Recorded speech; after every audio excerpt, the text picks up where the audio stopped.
20 अप्रैल से शुरू हो रही विश्व प्रसिद्ध चारधाम यात्रा बेहद चुनौतीपूर्ण होने वाली है। जरा इन तस्वीरों और खबरों पर नजर डालिए। ऋषिकेश, हरिद्वार और देहरादून जाम से बेहाल है। ये वही इलाके हैं जो चारधाम यात्रा के लिहाज से बेहद अहम है।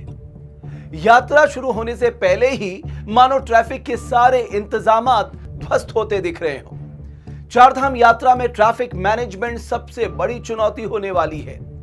कारण बिल्कुल साफ है, जब क्षमता से ज्यादा भीड़ आएगी तो कितना भी जबरदस्त मैनेजमेंट हो, ध्वस्त होने में समय नहीं लगेगा। जाहिर है कि सरकार को यह कड़वा घूंट पीना ही होगा कि हम एक बार में कितने लोगों को एंट्री देंगे। आपको बता दें, पिछले साल चारधाम यात्रा पर रिकॉर्ड 48 लाख से ज्यादा यात्री आए थे।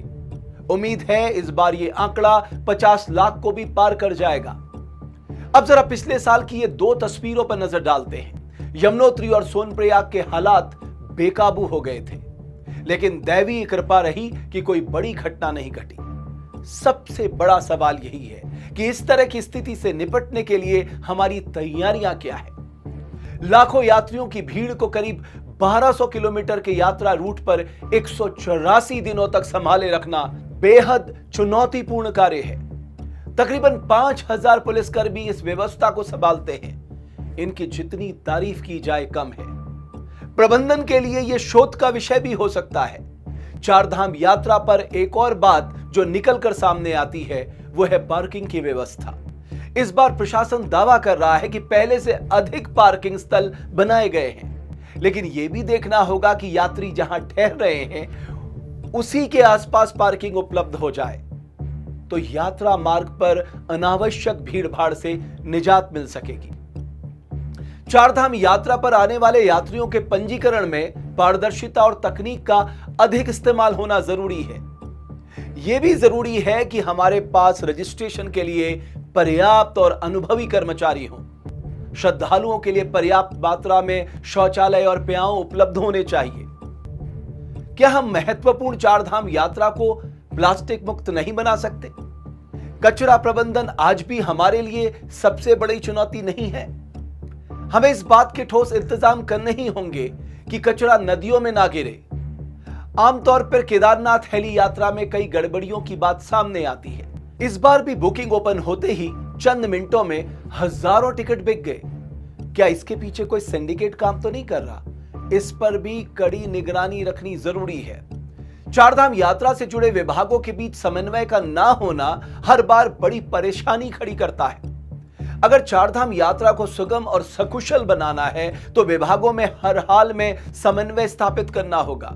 पर्यटन विभाग, स्वास्थ्य विभाग, पीडब्ल्यूडी, पेयजल, खाद्य विभाग, संचार विभाग, विद्युत विभाग, आपदा प्रबंधन विभाग, सूचना विभाग, मंदिर समितियां और जिला प्रशासन जब समन्वय के साथ काम करेंगे, जवाबदेही के साथ काम करेंगे, तब जाकर तीर्थयात्रियों के रुकने, आवागमन, पार्किंग, भोजन, पानी, स्वास्थ्य की देखभाल और स्वच्छता जैसी सुविधाएं सुचारू हो सकेंगी। एक और बड़ी चुनौती है, वीकेंड पर चारधाम यात्रियों के अलावा सीजनल टूरिस्ट के आने का दबाव रहता है। पर्यटकों की भीड़ को मैनेज करने के लिए अलग से रणनीति बनाने की दरकार है।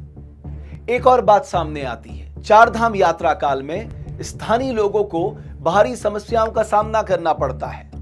अधिकतर वाहन यात्रा में व्यस्त होने से लोगों को आने जाने में परेशानी उठानी पड़ती है। उसके बाद क्या होता है, मनमर्जी का किराया वसूला जाता है। इस पर भी उच्च स्तर से निगरानी रखने की सख्त दरकार है। सबसे खास बात और सबसे बड़ी बात यह है कि तीर्थ यात्रियों को सरकार की एसओपी का अक्षरशः पालन करवाना बेहद जरूरी है। पिछले वर्षों में चारधाम यात्रा मार्ग पर घोड़े खच्चरों से क्रूरता के कई मामले सामने आए थे। आशा करते हैं पशुपालन विभाग इस साल पुरानी घटनाओं से सबक लेकर इसकी पुनरावृत्ति नहीं होने देगा। इन सब के बीच एक बात बेहद खास हो जाती है, वो है श्रद्धालुओं और पर्यटकों तक सही सूचना का समय पर पहुंचना। इस पहलू पर सबसे ज्यादा काम किया जाना चाहिए। चारधाम यात्रा उत्तराखंड की साख से भी जुड़ी है। जितने बेहतर इंतजाम होंगे उतना ही राज्य का सम्मान बढ़ेगा, क्योंकि देश दुनिया के हर तबके का व्यक्ति यात्रा में शामिल होता है। जैसी यादें वो अपने साथ लेकर जाएगा, वैसे ही उत्तराखंड की छवि उसके मन में बसेगी। इसलिए बहुत जरूरी है कि यात्रा से जुड़े सभी विभाग यात्रा को ऐतिहासिक और सुरक्षित बनाने में अभी से जुट जाएं, जिससे यात्रा श्रद्धालुओं के लिए सुगम भी हो और स्वरोजगारियों के लिए फायदेमंद भी।